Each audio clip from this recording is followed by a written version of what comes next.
Nagmamadali ka ba at wala kang nahiram na pera? Bakit hindi mo subukan ito? Up to 30,000 pesos ang pwede mong hiramin, mababang interes, maaari mong bayaran ang utang sa loob ng 12 installment. Simple ang application process, kailangan lang ng iyong pormasyon at phone number. Maasahan ba yan? 3 o 4 na beses na ako naghiram dito. Sa tingin mo ba ang pagkakatiwalaan? Ganito, i-click mo na ang link sa baba para makapag-apply. Maniwala ka sa akin. Meron yung surprise.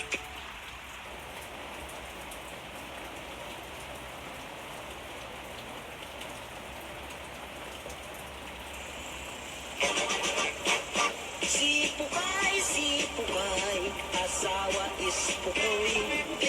Piing sila, sila bahay-bahay. Nanay